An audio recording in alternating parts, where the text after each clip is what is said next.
হত্যা চেষ্টা মামলায় এবার আসামি ঢাকায় সিনেমার নায়িকা অপু বিশ্বাস, নুসরাত ফারিয়া, ভাবনা ও জায়েদ খান, মেহের আফরোজ শাওন সহ 17 জন অভিনয় শিল্পী। বিস্তারিত থাকছে ডেস্ক রিপোর্টে।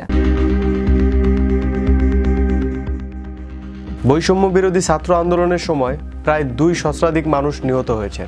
2024-এর কোটা সংস্কার আন্দোলন হলো বাংলাদেশের সব ধরনের সরকারি চাকরিতে প্রচলিত কোটা ভিত্তিক নিয়োগ ব্যবস্থা সংস্কারের দাবিতে সংগঠিত একটি আন্দোলন। সবারই জানা, 16 বছরের কর্তৃত্ববাদী শাসনের কাছে দেশের 18 কোটি মানুষ জিম্মি হয়ে পড়েছিল। আর এই জুলাই আগস্টে ছাত্র জনতার আন্দোলনের ঢাকার ভাটারা থানার এলাকায় হওয়া এক হত্যা চেষ্টা মামলায় এসব অভিনয় শিল্পীদের আসামি করা হয়েছে, কারণ তারা এর সাথে জড়িত ছিল। জুলাই মাসে সংগঠিত বৈষম্য বিরোধী আন্দোলন হলো বাংলাদেশের সাধারণ শিক্ষার্থীদের একটি যৌক্তিক আন্দোলন। কোটা সংস্কার আন্দোলন পরবর্তীতে অসহযোগ আন্দোলনের রূপ লাভ করে, যার পরিপ্রেক্ষিতে শেখ হাসিনা পালিয়ে যেতে বাধ্য হয়। অভিনেত্রী নুসরাত ফারিয়া, অপু বিশ্বাস, নিপুণ আক্তার, আহসান হাবিব, ভাবনা, চিত্রনায়ক জায়েদ খান সহ 17 অভিনয় শিল্পীর নামে হত্যা চেষ্টা মামলা হয়েছে, কারণ তারা এর সাথে জড়িত ভিন্ন রূপে। আর এই বিষয়টি ভাটারা থানার ভারপ্রাপ্ত কর্মকর্তা মাজারুল ইসলাম নিশ্চিত করেছেন।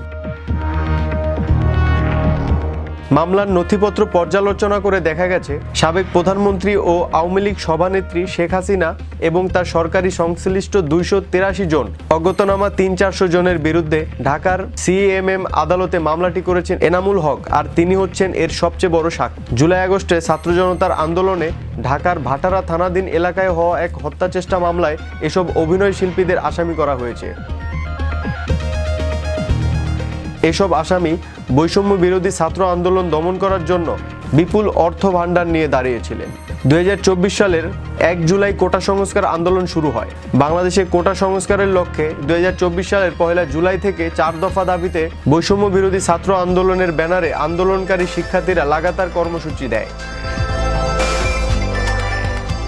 2 থেকে 6 জুলাই দেশের বিভিন্ন স্থানে বিভিন্ন প্রতিষ্ঠানের শিক্ষার্থীরা বিক্ষোভ, মানববন্ধন, মহাসড়ক অবরোধ ইত্যাদি কর্মসূচি পালন করে। এভাবে লাগাতার কর্মসূচি চলতে থাকে। এরই মাঝে পুলিশ ও ছাত্রলীগের সাথে ছাত্রদের সংঘর্ষ রূপ নেয় বিপুল আকারে, যা গণহত্যার মতোই।